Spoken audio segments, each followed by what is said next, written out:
Buenas tardes, licenciado. Buenas tardes.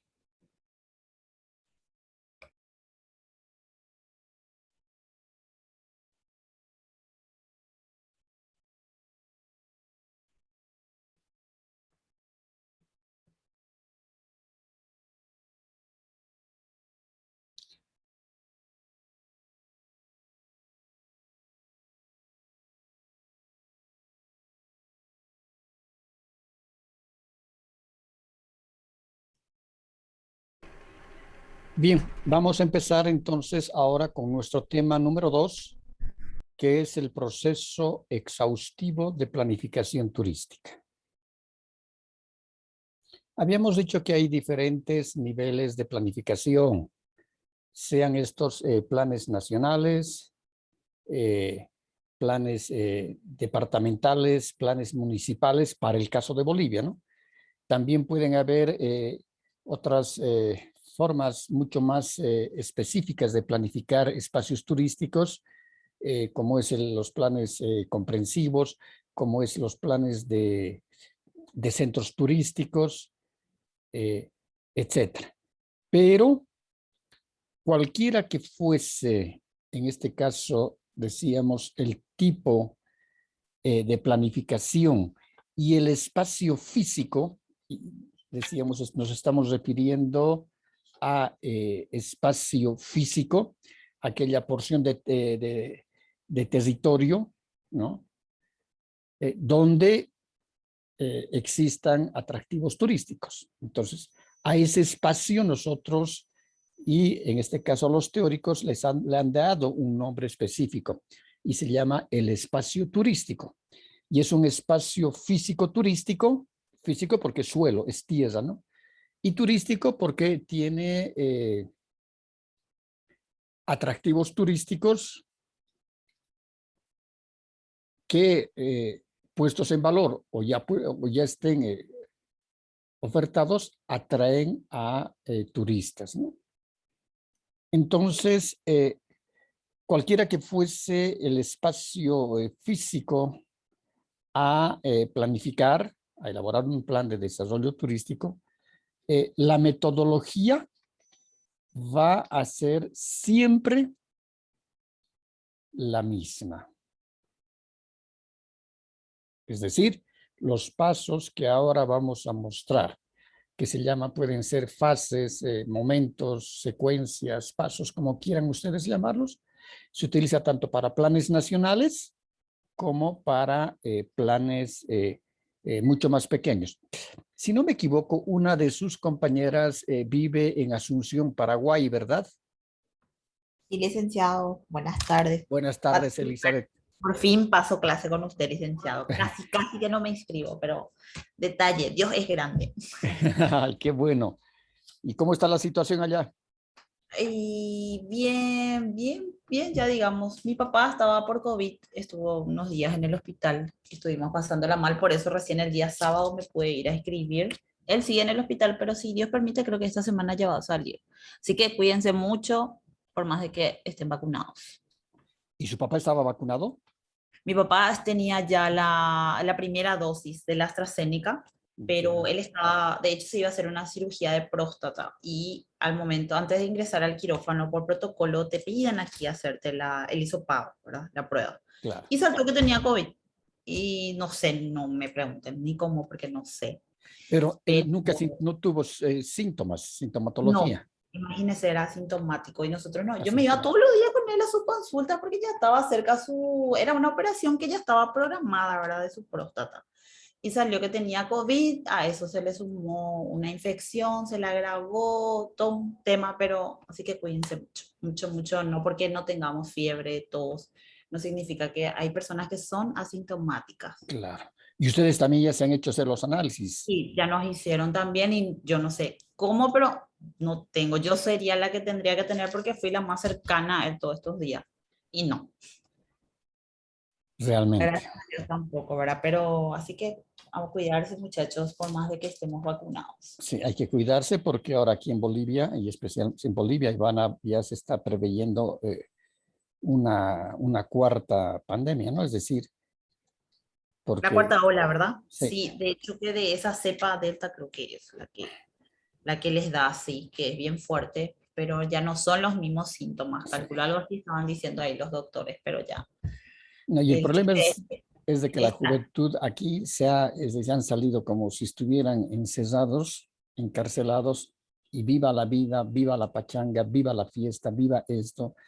Entonces, esas concentraciones y reuniones masificadas son las que dicen las autoridades de salud en Cochabamba y en todo Bolivia, de que en cualquier momento va a haber el rebrote, este cuarto rebrote, ¿no? Y va a ser mucho Aquí la más verdad fuerte. que hay muchos protocolos todavía, Alicia. Hay los locales comerciales y gastronómicos, digamos, los boliches ya volvieron en funcionamiento, pero hay muchos protocolos todavía. Hay horarios de restricción. Incluso los chicos todavía no vuelven a las clases presenciales del todo, ¿verdad? Hay, creo que se turnan por semana.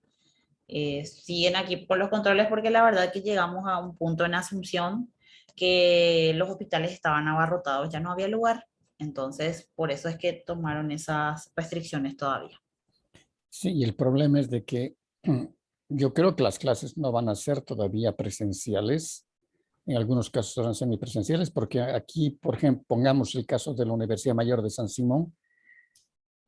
Hasta hace 15 días atrás han habido 53 fallecimientos entre docentes y administrativos de San Simón por COVID.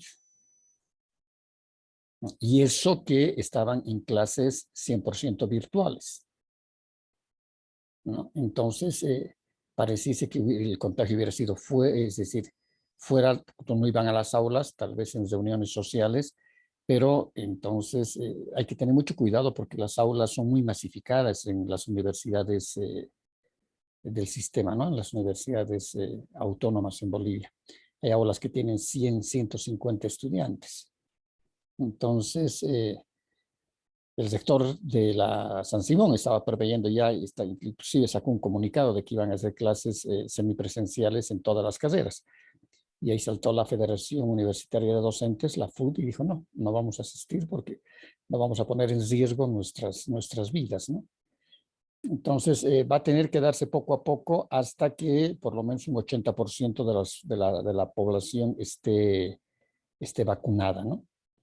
Ahora, por ejemplo, Chile ya ha aperturado la tercera dosis de la vacuna.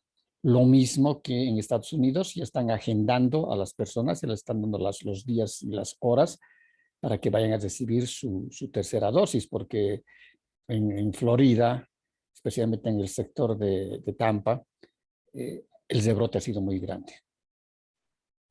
Ahora, sobre eso también está la parte económica, ¿no? Y eso es lo que decíamos siempre desde un inicio de la anterior semana que iniciamos clases. Decíamos, nosotros siempre habíamos visto, decíamos, que es decir, la magnitud de la actividad turística siempre nosotros la hemos visto en números, desde las estadísticas, ¿no? Un país recibe tantos millones de turistas extranjeros por año, pero esta pandemia nos ha dado a conocer y nos ha dado de manera fehaciente, ¿no?, cuán grande e importante había sido la actividad turística en todos los países, ¿no? Y no solamente en los grandes países que son por excelencia eh, receptores de turistas, sino en todos los países. Y hemos visto cómo ha afectado la actividad turística esta pandemia, donde se han cerrado hoteles, líneas aéreas casi han entrado en quiebra. Si no se recibían el soporte económico de sus gobiernos, hubieran quebrado, como era KLM, British Airways, después Iberia, líneas que eran eh, y se sabían de que no eran deficitarias económicamente, sino que eh, les daba antes de la pandemia, les daba sus costos para poder mantenerse, ¿no? Entonces, con el COVID hemos visto de que realmente la actividad turística había sido un negocio multimillonario y multitudinario, porque son millones de millones de millones de millones de personas que viajan. Y se acuerdan cuando veíamos en oferta turística internacional, veíamos que España recibe 56 millones de turistas extranjeros por año, los recibía antes de la pandemia. Entonces es cierto, si le ponemos pluma, ¿no? Vemos cuántos millones de dólares habrá generado para España el arribo de estos turistas y cuántas fuentes laborales también han creado, ¿no? Entonces, nos damos cuenta de que el turismo es un negocio, ¿no? Y es una generación de recursos muy grande para todos los países del mundo. A pesar que hay países muy pequeños dentro de la parte de la receptibilidad de turistas. Por ejemplo, Bolivia recibe el 0.05% del movimiento turístico mundial. Pero a pesar de eso, para nosotros ha sido realmente conmovedor, ¿no? Ver, por ejemplo, cómo los establecimientos de hospedaje se iban cerrando, los hoteles, el personal tenía que ser despedido porque no generaba dinero para poder pagar los sueldos. Mi hijo estuvo hace un mes más o menos, no, un poquito más, un mes y medio, debe ser 2 meses, estuvo en Uyuni, en el Salar de Uyuni, y me decía, un hotel que tiene 50 habitaciones, nosotros éramos los únicos huéspedes,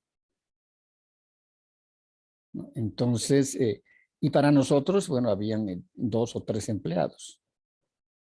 Y cómo también se quejaban los operadores receptivos en Uyuni, cómo se quejaban también los guías, etcétera. Entonces, ha sido, y es nomás una muestra muy grande para todos nosotros de que el turismo como actividad turística, como actividad generadora de recursos económicos, generadora de empleo, ahora más que nunca tiene que ser muy bien planificado y no puede ser una actividad improvisada. Más con esta pandemia, decíamos, estamos viendo de que el comportamiento de los flujos turísticos están buscando destinos turísticos que no sean masificados. Sí, la primera opción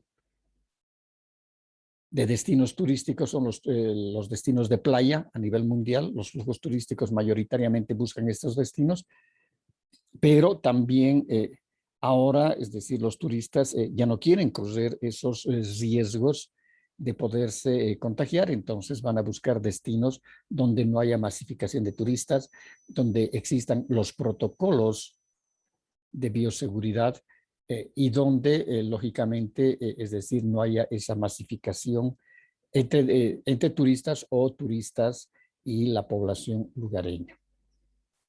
Eso va a significar que para nosotros tenemos que nuevamente reinventarnos, ¿no? ¿Cómo vamos a desarrollar la actividad turística buscando minimizar esos impactos que puedan devenir a futuro en la salud de los turistas? Yo me acuerdo hace muchos, muchos años cuando estuve justamente representando a Bolivia en la feria del ITB de Berlín, porque durante 8 años he estado ahí, todos los años estaba en las ferias mundiales de turismo, representando a Bolivia, en el sentido de armar el stand, organizar la agenda de los compradores y de los vendedores, etc. Me acuerdo que para esa época había es decir, ni siquiera podía ser catalogada como pandemia, no porque no fue a nivel mundial, sino solamente fue en la parte continental del Cono Sur. Y se presentó en este caso eh, el cólera.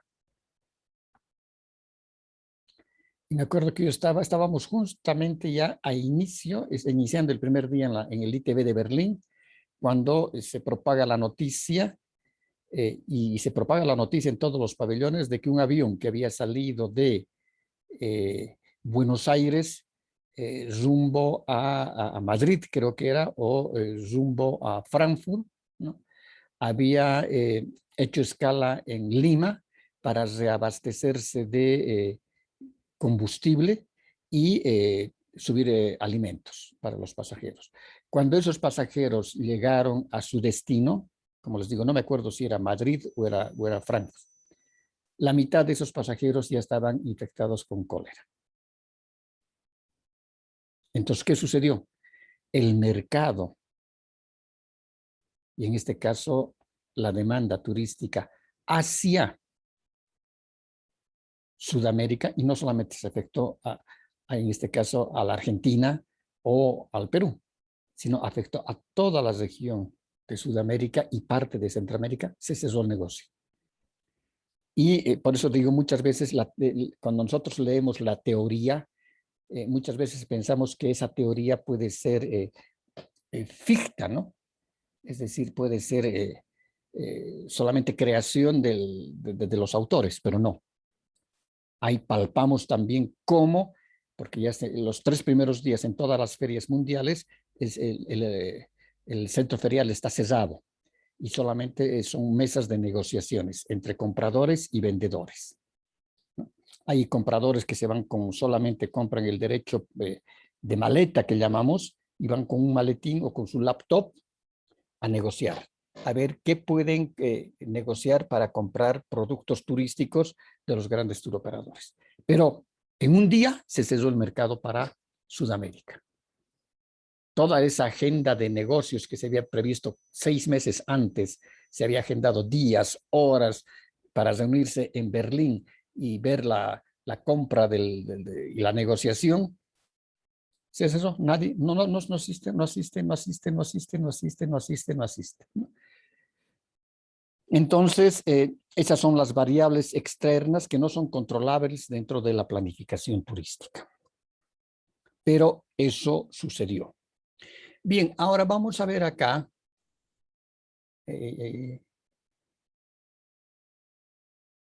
Vamos a ver acá. ¿Cuál es el proceso exhaustivo de planificación?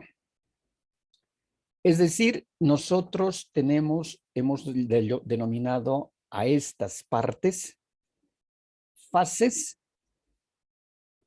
o momentos de la elaboración del plan de desarrollo turístico. Una primera fase consiste en preparación del estudio. Esto, por favor, les ruego, tienen que tomar apuntes en sus cuadernos porque no está en el texto, como voy a explicar ahora. La preparación del estudio la llamamos y está en base a los objetivos básicos y los hemos llamado también OBES. ¿En qué consiste estos OBES? Aquí me voy a venir. Estos objetivos básicos van a responder a preguntas. Lo que decíamos en las primeras clases. ¿Quién va a planificar? ¿Cómo se va a planificar?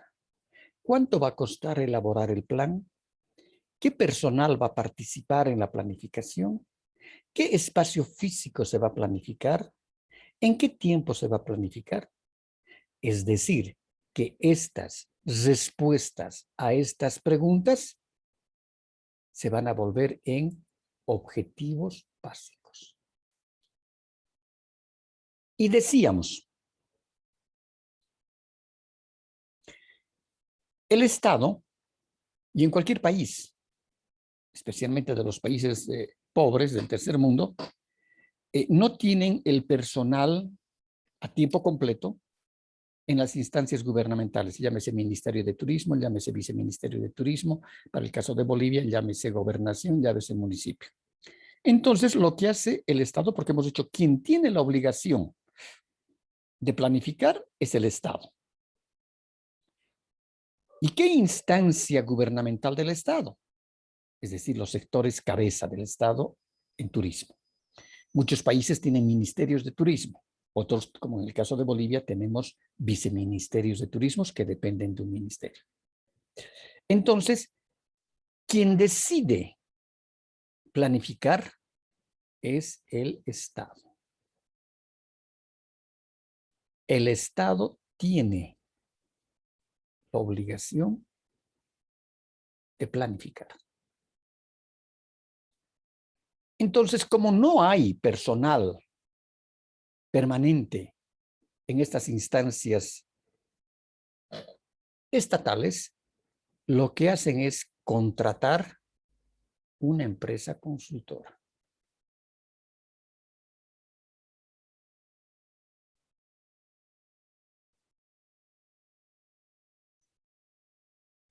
Van a contratar una empresa consultora.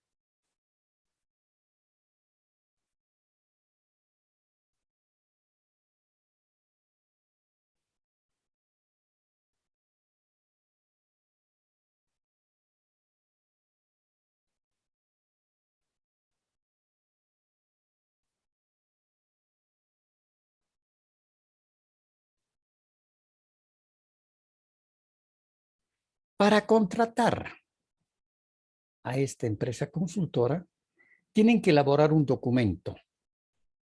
El Estado va a elaborar esa instancia gubernamental. Y ese documento se va a llamar los términos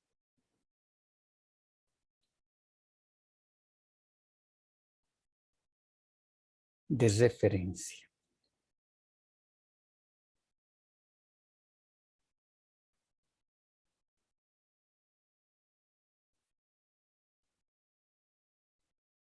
En estos términos de referencia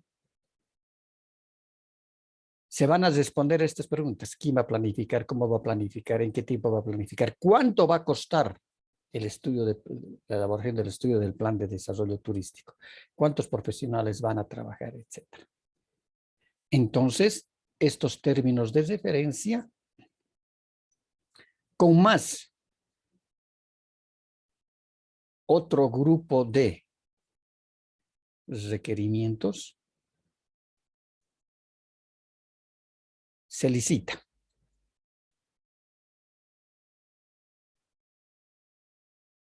Y licitar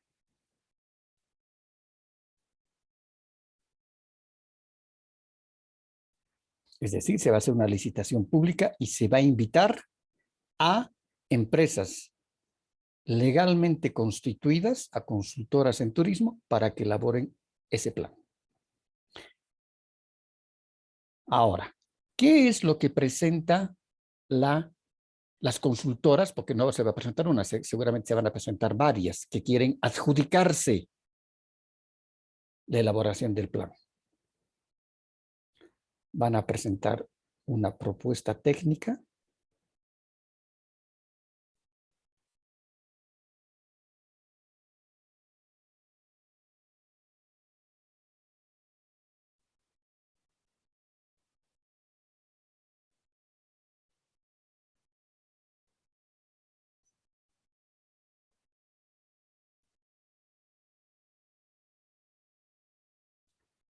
van a presentar una propuesta técnica, van a presentar una propuesta económica. A pesar de que el Estado dice, nuestro presupuesto es de, por ejemplo, 100 millones de bolivianos, igual ellos tienen que presentar su propuesta económica. Dentro de esta propuesta técnica va a estar toda la parte de la metodología, o qué metodología van a utilizar y técnicas para elaborar el estudio.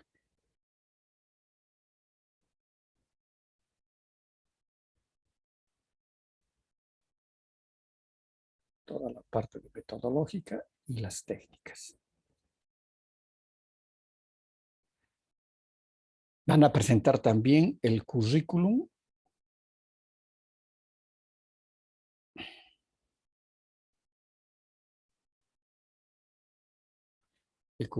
de la consultora.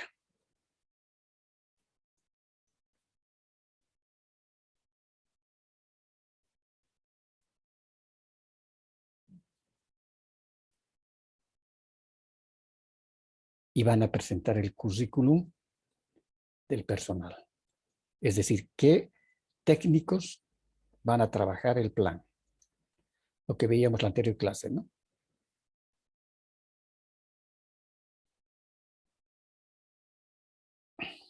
Ya.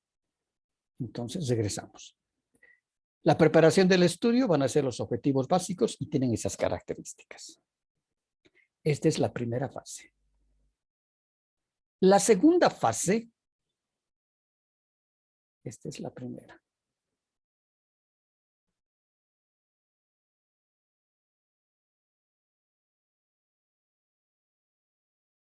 La primera fase. Va a alcanzar hasta acá.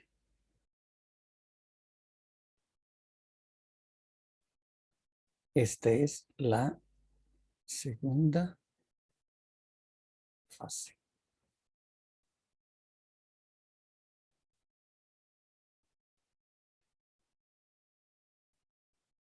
Una vez que la empresa ha sido contratada, ¿no?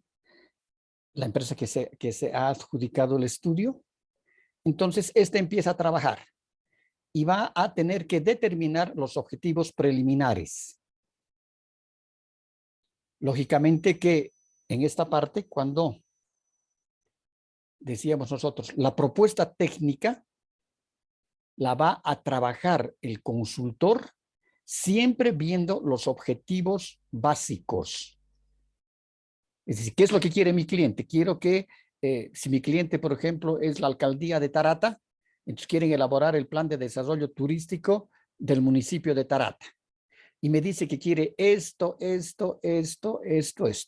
Entonces, en mi propuesta técnica, yo diré, como me pide el cliente que haga esto, inclusive voy a aumentar más cosas, más tecnicismos y voy a decir, en este caso, la metodología va a responder a una pregunta. ¿Cómo voy a lograr elaborar el plan? Diré, vamos a hacer visitas en campo, vamos a reunirnos con la gente del lugar, vamos a llevar, los técnicos van a levantar encuestas, van a hacer esto, van a hacer, aquí ¿con qué metodologías voy a trabajar? ¿No? Entonces, en esta segunda fase, lo que se hace es determinar los objetivos preliminares y estos objetivos preliminares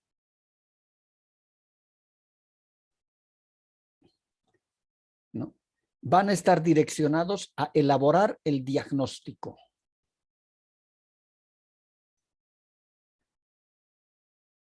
Es decir, hay que hacer un diagnóstico. Hay que hacer un diagnóstico de atractivos turísticos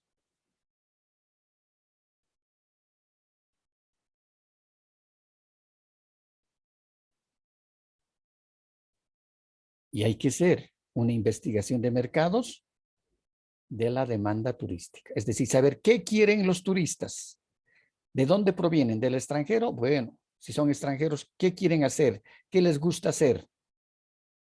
¿Cuánto están dispuestos a pagar por, por las actividades que piden? ¿Qué tipo de actividades piden? ¿Qué tiempo quisieran permanecer en el destino turístico? ¿Cuánto están dispuestos a pagar por los hospedaje? ¿Qué actividades turísticas desean realizar? ¿Cuánto pagarían por esas actividades? Es decir, estamos, en este caso, diagnosticando. Vamos a levantar un diagnóstico de los atractivos y de la demanda turística. Para eso podemos utilizar en este caso, para levantar la información, vamos a utilizar encuestas, trabajos de campo y esa información la vamos a analizar y la vamos a interpretar. Toda esta información que vamos a obtener. Y ese es el momento en que nosotros vamos a sacar las conclusiones del diagnóstico. La tercera parte, fase o momento del plan, es esta.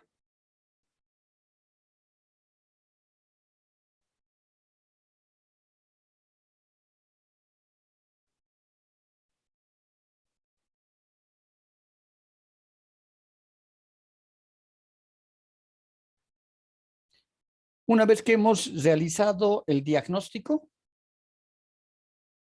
tenemos las conclusiones del diagnóstico, entonces tenemos que formular el plan. Formular el plan va a significar formular políticas turísticas. Hay que formular los objetivos generales, hay que formular los objetivos específicos y hay que elaborar los programas y los proyectos. Toda esta formulación de políticas, objetivos, etcétera, van a mirar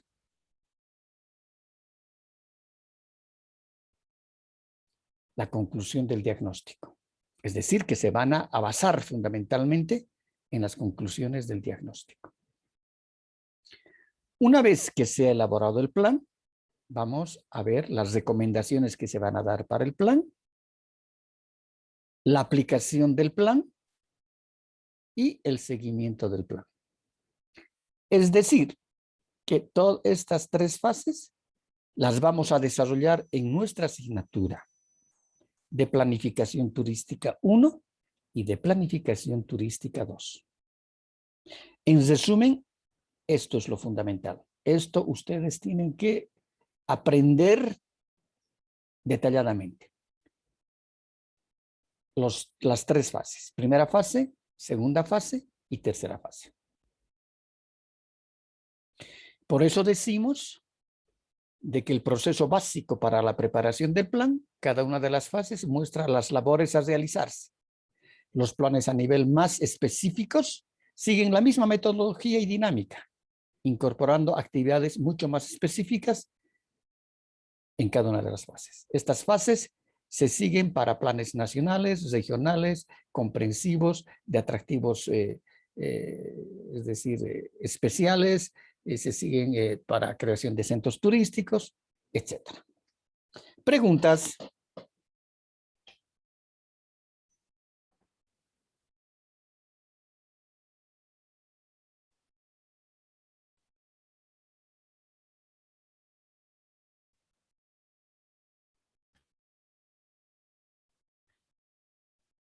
Preguntas. ¿Está claro todo? Sí, Lice. ¿No hay dudas? Cris. No, licenciado, está todo claro. Todo claro. Elizabeth, ¿está todo claro? Sí, tenía una duda, Lisen. Dígame. Quería confirmar si en la tercera fase recién es que formulamos los objetivos generales y específicos. ¿Por qué es mi duda? Porque en la segunda fase habíamos determinado, digamos, hacemos la determinación de objetivos preliminares, ¿no es? No es lo mismo, ¿no? No. Los objetivos preliminares están destinados para elaborar el diagnóstico. Es decir, son objetivos que van a ser, ¿y por qué nosotros los decimos objetivos preliminares? Porque viendo el resultado del diagnóstico, vamos a formular los objetivos y vamos a empezar con esos objetivos, porque ¿qué es un objetivo? Es un camino a seguir para llegar a un fin. Entonces hemos trazado, hemos planteado esos objetivos preliminares, pero en el transcurso del trabajo, del diagnóstico, ¿no? Tal vez esos objetivos tenemos, porque esos son flexibles, tengamos que moverlos. Son flexibles, porque resulta que nosotros, según la información que veamos, que después vamos a explicar, según la información secundaria que son los estudios, todo eso, habíamos visto de que a los turistas les interesan los atractivos, la mayor parte de los turistas les interesan los atractivos culturales. Pero cuando hemos hecho la investigación de mercados, resulta que no, que a ellos más les interesan los atractivos naturales. Por eso que mis objetivos son preliminares. Entonces, esos objetivos los voy a cambiar de acuerdo a la demanda, al perfil del consumidor turista. Y cuando formulo el plan, ya, estos objetivos generales ya son definitivos. Los objetivos específicos son definitivos porque ya sabemos qué tipo de turistas van a llegar, cuánto están dispuestos a pagar, si son turistas extranjeros, si son turistas nacionales, si son turistas, en este caso, locales, pero ya sabemos qué quieren hacer, cuánto quieren pagar, qué actividades les interesa desarrollar, Entonces, ya hay, en ese caso, ya van a ser objetivos definitivos que los vamos a elaborar en la formulación del plan, en la tercera fase. ¿Está claro, Elizabeth? Sí, Lice, muchas gracias por aclarar el punto. Perfecto. ¿Alguna pregunta más?